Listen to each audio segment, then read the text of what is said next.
Hello and welcome to a very special edition of the First and 10 podcast. I'm your host, Patrick Feltz, here in Indianapolis, Indiana, recording this as we start here at 12:49 a.m. Eastern time. We just finished the Sugar Bowl, Ohio State 49, Clemson 28. What just happened?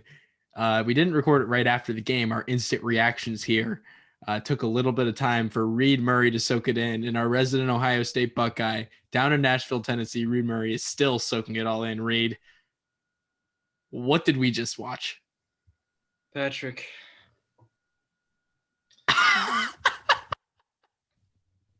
Who didn't deserve to be in this playoff? Remind me again who did not deserve it. Because it sure as hell wasn't Ohio State. It sure as hell was not Ohio State. Are you kidding me? Did you say... Patrick, there's only so many games that you get to see like this in a lifetime where one team, they go in as the underdog and everyone, it's the Ohio State hate party. And you got revenge going into it. And not only do they win, that was a backhand slap in the face. I mean, what can you even say? It wasn't even a game. No, that wasn't close. No, that was. It doesn't take a genius to tell you this game wasn't close. And listen, I picked Ohio State to win this game. Let me be clear. I picked Ohio State to win. I did not see any reality where Ohio State just blows them out of the water like they did. Well, let me tell you, my pick was Clemson. First of all, I didn't want to jinx us. But second of all, I mean, I had every reason to pick Clemson. I had said my reason was we hadn't shown the heart that we needed to win this game. And I hadn't seen it yet. We saw it tonight. And I told you if Ohio State is going to win this game, it has to be big. And it has to be, the team has to fire in all cylinders. And I said, I believe I put 21 as the number. I said, if Ohio State wins, it's going to be by 21. And I'm not going to claim that I got the pick right because I got it wrong. Clemson lost the game. But I told you, if Ohio State's going to win this game, it has to be big. And that's what happened. You know, what if we just combine our picks into one correct pick? I got Ohio State winning. That was my straight up pick. And you said if Ohio State were to win the game somehow, it would be by 21 points. So if we combine it, we've got one perfect prediction. So congratulations to the First and 10 as a whole is what I'm saying. I mean, this was like 2018 Michigan. You got one team going into this game. They're called overrated. You know, everyone's throwing their name in the dirt. The other team, I believe Michigan was undefeated going in that game. I don't remember. But one team, everyone's predicting them to win. They're the favorites. And despite all of that, Ohio State goes in and slaps them in the face. And I mean, everything was perfect in that game, apart from Shaun Wade, who that's one of the worst individual performances in a blowout of that magnitude I've ever seen. But yeah, Wade was bad. I mean, outside of him lining up, you know, can I say one thing about Shaun Wade real quick? I'm sorry. Literally the only negative for Ohio State in this game was Wade. And with him, seeing him line up against Devontae Smith in the national championship is going to be ugly. Yeah. But, I mean, outside of Shaun Wade and maybe a few missed routes from guys like Sevyn Banks, things like that, that's a perfect game. I mean, there were zero flaws in that game. I don't even know what to say. This is what I've been waiting on since December 28th, 2019, when we lost that game to Clemson. I've been waiting on this for so long, and it finally happened. This is just like the Alabama Sugar Bowl from 6 years ago on the date. And, I mean, we had Chris Olave balled out. Garrett Wilson, he was pretty damn good. Jamison Williams got in for a deep touchdown. The tight ends, don't even get me started on the tight ends. I mean, you know, we talked about how Ohio State had to have something up their sleeve. I guess this is what they were saving for the Clemson game because the tight ends really weren't involved in the game throughout the entire season. And there was little tape for Clemson to watch. I mean, Dabo said it. It was a short week of watching film. There was no film on those tight ends. And Ruckert and Farrell to ball out the way they did and to be weapons. I mean, some of the passes, Justin Fields, I mean, it wasn't – I mean, I will say Justin Fields had an incredible game, especially coming off the week he just had against Northwestern. That's one of the best performances I've ever seen. But, I mean, it's like he was on rookie mode out there, the way his receivers were wide open. It was ridiculous coverage by Clemson, or really lack thereof. I mean, so many receivers were wide open. And the fact that late in the game, Nolan Turner's back in the game in the second half. They rushed 3. So you'd think they're covering these receivers heavily. And Chris Olave's got his own zip code down the field. They hit him up for a big gain. And it's just like, what was Clemson even doing? And, I mean, if you're watching on YouTube, you're watching on Instagram, my background right here, Trey Sermon, I haven't looked at his stats yet. I haven't seen exactly what his numbers were, but he may as well have broken his rushing record again. I mean, he put up Zeke Sugar Bowl numbers. That was an Ezekiel Elliott performance. It's like he got possessed by Zeke in that game. And the D-line, man, they've been one of the strongest units on this team all year. But this game was just a new level. I didn't think – I was hoping the D-line would be able to pressure Trevor Lawrence, but I didn't think they were going to get him behind the line and take him down as many times as they did. Forced 2 fumbles, only recovered 1, unfortunately. Really should have recovered 2. But just – I can't even think clearly. That game, I'm pretty much speechless. I mean, what can you even say? And there are a billion little details that we could get into, and I'm sure we'll do it in an actual episode that we really plan out. This is really just our instant reactions, less than an hour really after the game ended. But I think my instant reaction, since we're doing our reactions here, to Ohio State taking that commanding lead in the first half was Dabo Swinney, like I said was going to happen, talked a lot. He really ran his mouth. And he got punched in the face by Ohio State. And his press conferences the next couple of days are going to be hysterical. Are you kidding? He ranked this team number 11. Oh, they didn't play enough games. They shouldn't be in the playoff. We're the Big Ten. Yada, yada, yada. You can go kick rocks, Dabo Swinney. You lost to Ohio State by 21. Goodbye. Nobody. That should have been a 35-point game to be. Oh, they should have beaten them by more, and they tried to beat them by more. But I mean, and I'll tell you this. Pat, one more thing you got to remember after this game. Yes, Ohio State deserves so much more respect from the national folks because they just proved everybody wrong. And that Alabama game, well, yikes, that could still be ugly. They have a shot. They've got a shot in that game that I don't think they had, say they had won this game by like 2 or 3 points. The fact that they just put the beat down on Clemson really makes you think this team can go win the championship. And I said going into the season, this team should be a title favorite. And they just played like one for the first time, really, besides that Michigan State game all season long. And the other thing from this game, Northwestern and Indiana, especially Indiana, deserves so much more respect because the team who played – who is either going to be the national runner-up or the national champion, the closest of anybody all season long, is playing in the Outback Bowl, really, against the losing SEC team. And maybe that's just me, the Indiana guy, going on my little tangent, but like, you got to credit Kane Womack and Tom Allen and that whole staff and those players for playing an absolutely amazing game against what looks like is a really, really special and really dangerous Ohio State Buckeye team. Now, let me tell you, though, the Ohio State team that took the field in New Orleans today, that's not the same team who played Indiana. But I will say you do have to give Indiana a tremendous amount of credit and respect for that win because they had exposed Justin Fields in a way that nobody really had up until that point.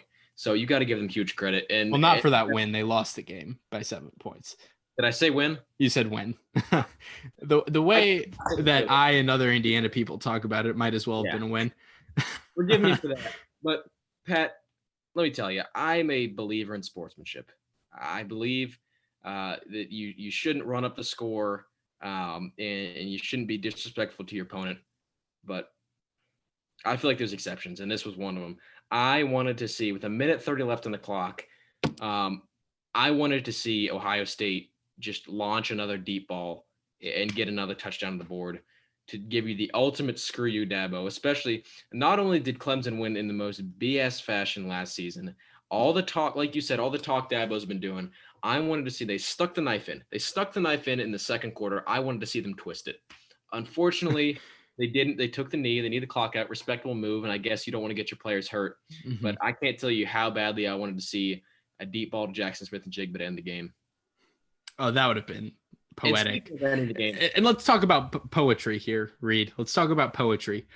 Chris Olave. Poetic. That's what he does. That was a Chris Olave textbook performance. That's who he is as a player. That is Chris Olave for you, the game he had today. And I mean, you can talk about the whole revenge factor, but I mean, this wasn't even an irregular game. This is just what he does week in, week out. He's consistent. He's great.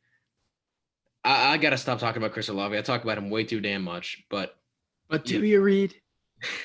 After tonight, I think he earned every single bit of that. And speaking of earning the talk, Trey Sermon. I mean, I'm bouncing all over the place here. I told him he's back to his form he was in at Oklahoma. But it wasn't a one-time thing. But I mean, just the fact that there were some plays. It's 3rd and 10, 3rd and 13, whatever. You hand it off to him, you dump it off to him. Usually, it doesn't seem like a smart play. But I mean, just the will and determination of this guy. He's just a dog. He just keeps fighting. He just refused to go down. The way he fought for it, the way he got. I was talking about it was going to be key to make sure ETN doesn't get yards after contact. Look at Trey Sermon. He was the yards after contact king tonight. Nobody could take that guy down. And I wouldn't even say it's like he was smeared in butter the way Rondale Moore was in 2018. He wasn't smeared. He just ran dudes over. He just bulldozed them. And it wasn't like they couldn't tackle him. They got to him. He just powered through. And that's just who Trey Sermon is. And we haven't seen that for weeks. Now we're starting to see it. And I sure hope he can continue that in the national championship game. I don't want to talk too much about that game. I don't want to count my chickens before they hatch or say something cocky about that game because Lord knows Alabama is a fantastic team. But no kidding. I feel better about the national championship today than I did yesterday. Right. And again, this game, I don't know what more you could ask for from Ohio State. Maybe better play from the defensive backs. You still give up 400 yards to Trevor Lawrence, but it's Trevor Lawrence. But that's going to happen. That was going to happen. These defensive backs just aren't good. So that's bound to happen. And Clemson has Trevor Lawrence, who's a wonderful quarterback and is now never going to play another snap in a Clemson uniform. And I'll say, welcome to Jacksonville, Trevor. The fact that, first, Jacksonville's got a lot of thinking to do about after tonight, especially if Justin Fields has a similar game in the national championship. They got a lot of thinking to do about what they're going to do with that number 1 pick. But, with the D-back play, they knew it was going to happen. And the way that they called their plays and they played their game around that, and they knew they got stops to the D-line, the linebackers. They had a few bad plays, especially early. Linebackers showed up. They showed up when they needed to. And the D-line, like I said, the D-line, man, I can't say enough good words about them. And, they didn't even need good defensive back play. They knew the defensive backs were not going to be there. They got it done anyway. And it's funny, DBU shows up with such, the defensive backs are the biggest liability at DBU or BIA, whatever label you want to give them. But this was just an all-around masterful performance from Ryan Day and the Ohio State Buckeyes. And so one more time, though, because I wanted to talk about – we did talk about Chris Olave already, but I wanted to talk about Chris Olave's touchdown. And particularly, it's twofold. First, you got to talk about Justin Fields, who threw it on a dime, an absolute dime, after going down with a rib injury or chest injury of some sort after that targeting play. He comes back into the game and looks amazing, which I thought he might have been done for the night, but he comes in, looks great, and throws that beautiful pass. Chris Olave in stride in the end zone. Like, what was it, 56, 60 yards? I forget off the top of my head. I don't have notes prepared because, the game just finished. We didn't do this is not a traditional podcast. We are doing an instant reaction, like I've said about 10 times at this point. But Chris Olave gets past Nolan Turner in coverage, who intercepted that pass intended for Olave. In that play, he didn't do a thing all game. No, he didn't. And it's hard to when you're coming in halfway through. But with him, he got that interception last year on that pass intended for Olave to clinch the game for Clemson. And this year, he gets absolutely cooked by Chris Olave, and Olave beats him into the end zone for 6. I mean, when I talked about poetry with Chris Olave, it all really boils down to that one play. Just masterful. Not much more to say. And, when you look at this game, apart from the few guys who went to the draft, this is the same team who lost to Clemson last year. So you talk about it being a revenge game. and how they got revenge for last year. And obviously, Ryan Day was the coach last year. He wasn't the coach in 2016. But I would actually call this more of a revenge for the 2016 game in the Fiesta Bowl, where it's 31-0. That game was an ass kicking, and that was one of the darkest days in Ohio State football that we've seen in a while.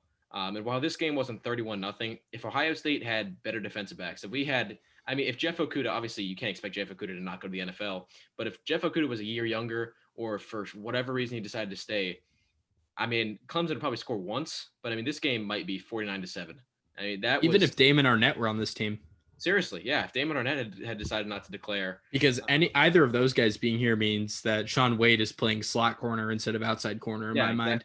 And he's an incredible nickel player, terrible outside corner. Yeah, and this, when you look straight up, this was a 21-point win, not as big as the 31-0 win, but this is just as big of a revenge or a thing to celebrate as that 31-0 win was for Clemson. I would say this is as big or maybe even bigger of a win, especially when you had all of it piling on. We had the Gator Bowl loss in 78, Orange Bowl loss in 2013, 2 Fiesta Bowl losses in the playoff, 2 embarrassing ones. This was for all that. And this was the breaking of that Woody Hayes curse. I'm telling you, it was a curse, that the way Woody Hayes, he punched the Clemson player in 78, and that's just wrong. But finally, Ohio State breaks the curse, and this wins don't get much bigger than this one. No, and really the only one that could get much bigger than this one is the next one, potentially. The Alabama Crimson Tide, Miami, Florida, the national championship game. Reid, Ohio State's playing the national championship for the first time in 6 years. Any initial thoughts on this matchup? Well, I think we ought to get into some Alabama talk in our next pod. Like I said, I don't want to say anything bad about Alabama. They're a tremendous team. Biggest point about Alabama is I am terrified of what their receivers are going to do to our defensive backs. But when you talk about how the championship game could be bigger than this, a championship win is a championship win. But when you look back at that 2014-2015 playoff, Ohio State obviously had 2 wins in that playoff. They beat Bama in the Sugar Bowl, then they beat Oregon in the championship. I've seen that Oregon game on replay about, I want to say 2 or 3 times since that happened. I've watched that Sugar Bowl at least 10 times. And, as big of a win as that was in the national championship, that Alabama win is always going to mean more to me. And I think, I don't want to count my chickens before they hatch. Obviously, it's you can't say it's a given Ohio State's going to win this national championship. And Bama is, I would say, you definitely got to say Bama's the favorite. But even if Ohio State comes away with a win, even if Ohio State comes away with a win in that championship, and even if that win is by 28 points or so, or some ridiculous score like today's was, I think this Clemson win is going to matter more, just because there was so much hatred going into this. And I think Clemson was the thorn in Ohio State's side. Yeah, and another thing about Clemson too, I talked in our podcast before this game when we were previewing it about how you could say this is a rivalry, but really Clemson has no reason to hate Ohio State. They've beaten us all this time. This is now, I would say it was a rivalry before. It's becoming a real rivalry now. There's hatred from both sides. Obviously, Clemson, they're going to have a bad taste in their mouth moving forward next season. And I really hope these 2 teams meet in the playoff next year as well. I want to see another fiery matchup between these 2 sides. Obviously, neither of them can like each other, considering their history. And I think we'd see another great matchup. Yeah, and I think with this Bama game, at least going into the playoff, I thought the Clemson defense was just as good or better as the Alabama defense. The Alabama defense has been shaky at points this season. You got to keep that in mind. And what we've seen from this Ohio State offense, and obviously from Alabama's offense all season long, is that they can get into a high-scoring match any given Saturday, any given week of the season. So this should be an incredible national championship game in my mind, and I can't wait for it. But for now, Ohio State are the Sugar Bowl College Football Playoff national semifinal champions, and they're headed to the national championship game for the first time in 6 years. So congrats to the Buckeyes. We'll have plenty more Ohio State coverage, plenty more national championship game coverage coming up here in the 1st and 10, Reid. You're getting to cover Ohio State in a national championship game. It's crazy. It is crazy. And congrats to the Buckeyes. For Reid, any final thoughts? Well, I think we'll have some more to say when we break this game down fully, but just tremendous win. Ohio State needed this. This is a win we've needed for ever since 2016, really, ever since that game. This is something that the Ohio State players and fan base, really the entire athletic department has needed. They finally got it, and in such a dominant fashion. So I can't even put into words how happy I am with this win. An incredible performance by the Buckeyes. And that'll do it for this mini podcast. Thank you so much for listening. We'll have plenty more bowl coverage and Ohio State coverage coming soon. We'll see you next time. Bye.